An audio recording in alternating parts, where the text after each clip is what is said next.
إلهي بزنته لنكا مران منجدون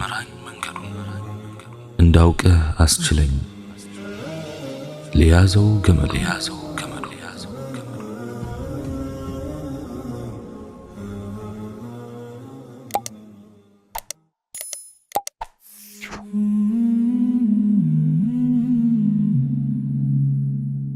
بسم الله. اللهم لك الحمد كما ينبغي لجلال وجهك وعظيم سلطانك، والصلاة والسلام على حبيبنا رسول الله وعلى آله وصحبه ومواله.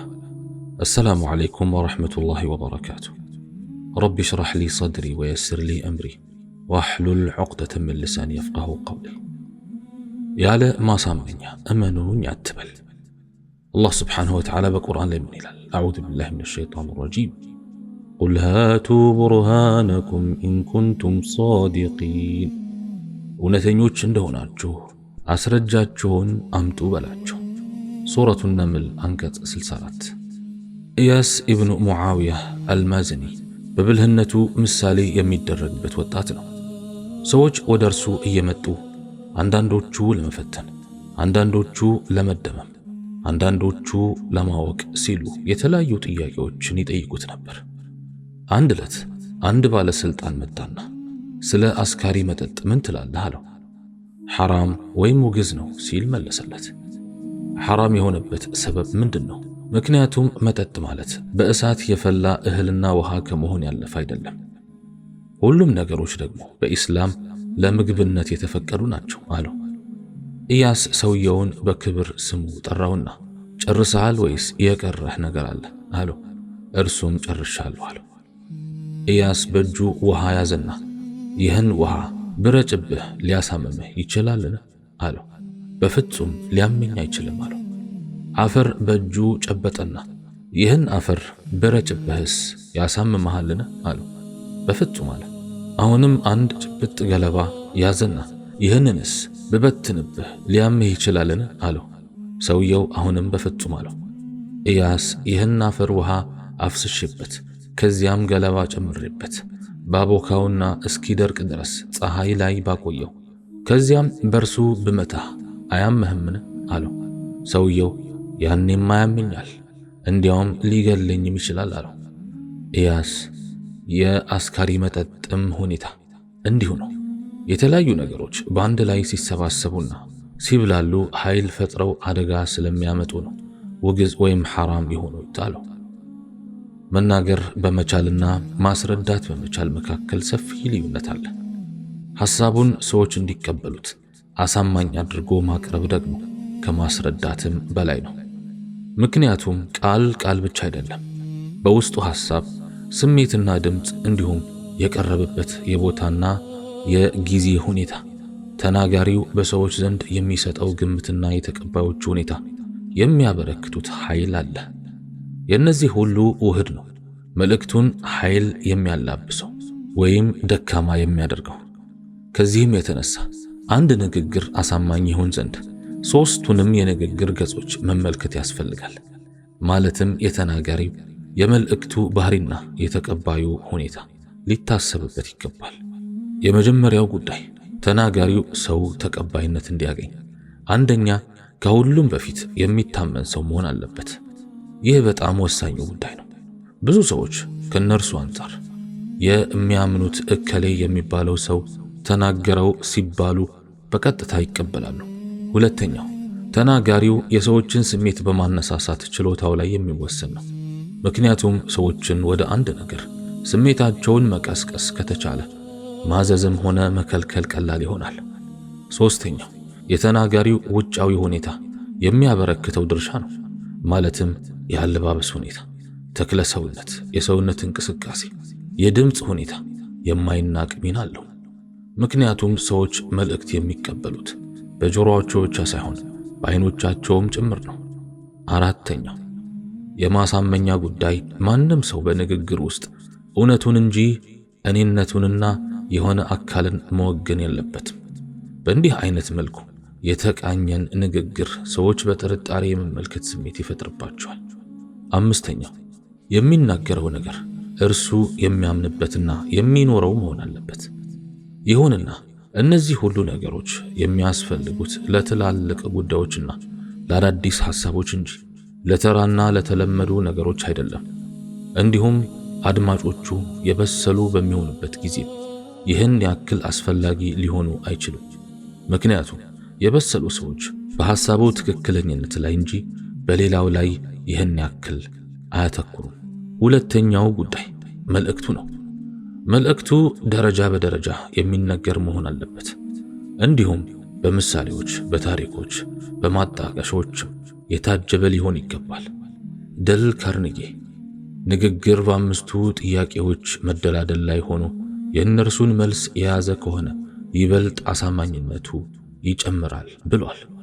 እነዚህ ጥያቄዎችም ለምን ሆነ፣ እንዴት ሊሆን ቻለ፣ መቼ ነው የሆነው፣ የት ነው የሆነው፣ እንዲህ ብሎ ያለው ማን ነው የሚሉትን የሚመልስ ንግግር መሆን አለበት። ዶክተር ጣሪቅ አስወይዳኒ ደግሞ አሳማኝ ነገር ለማቅረብ ዋናው ነገር ቅድመ ዝግጅት መሆኑን ያሰምርበታል። ሌላው ጉዳይ አሳማኝ እንዲሆን የሚከተሉትን ማሟላት እንደሚገባም ዶክተር ጣሪቅ ጠቁመዋል።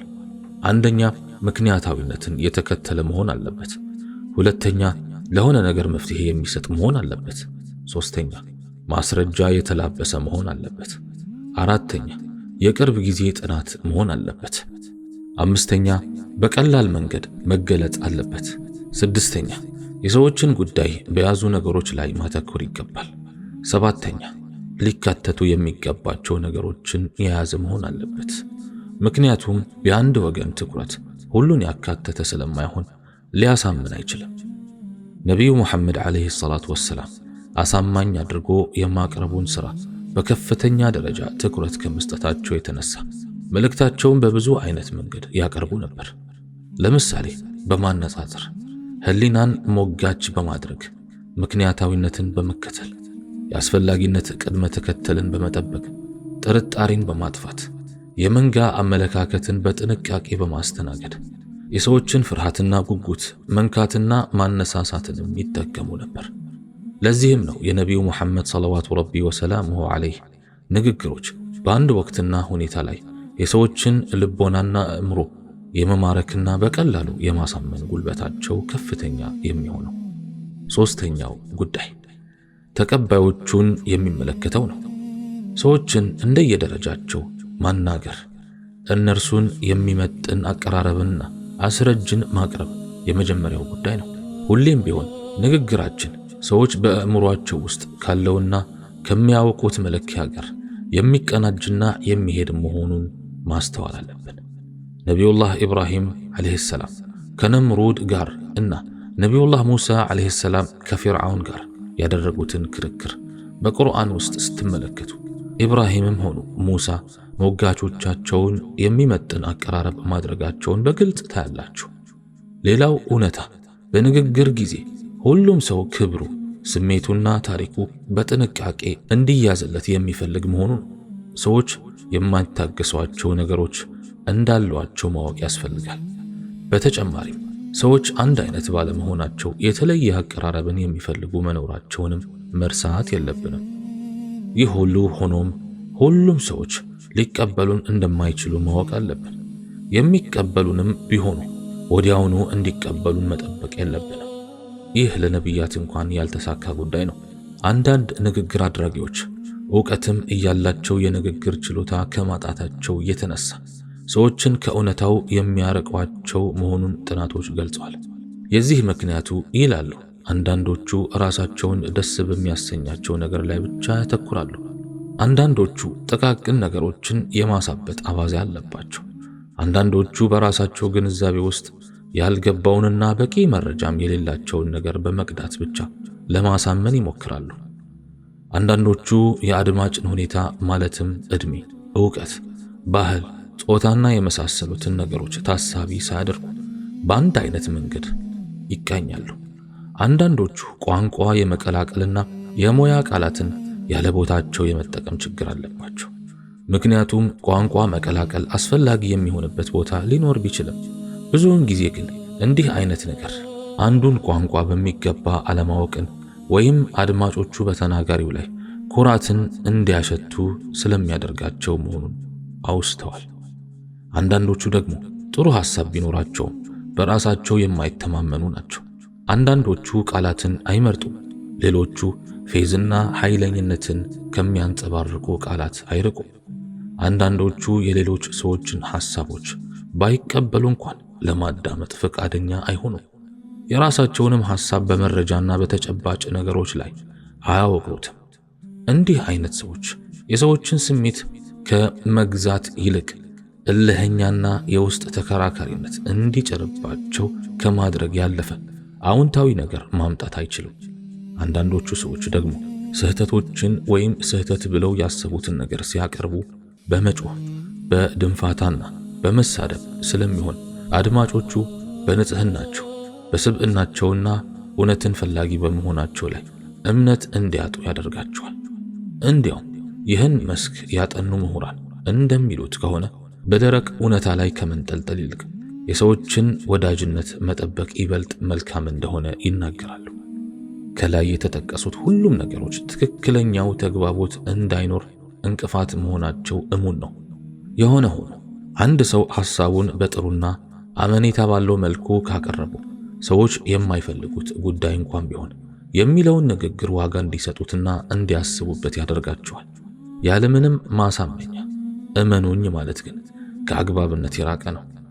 ከዚህም የተነሳ ታላቁ ቁርአን ነገሮች አሳማኝ በሆነ መልኩ መረጃ ተላብሰው መቅረብ እንዳለባቸው ያዛል። የትኛውንም ነገር በጭፍኑ መከተልንም ሆነ መቀበልን አብዝቶ ያወግዛል። ለአብነትም ያክል የሚከተሉትን አንቀጾች እንመልከት። አዑዙ ቢላሂ ሚነ ሸይጣኒ ረጂም ቁል ሃቱ ቡርሃነኩም ኢን ኩንቱም ሷዲቂን፣ እውነተኞች እንደሆናችሁ አስረጃችሁን አምጡ በላቸው። ሱረቱ አነምል አንቀጽ 64። በሌላም አንቀጽ ወላ ተቅፉ ማ ለይሰ ለከ ቢሂ ዒልም ኢነ ሰምዐ ወልበሰረ ወልፉአደ ኩሉ ኡላኢከ ካነ ዐንሁ መስኡላ። ላንተም በርሱ እውቀት የለህን ነገር አትከተል።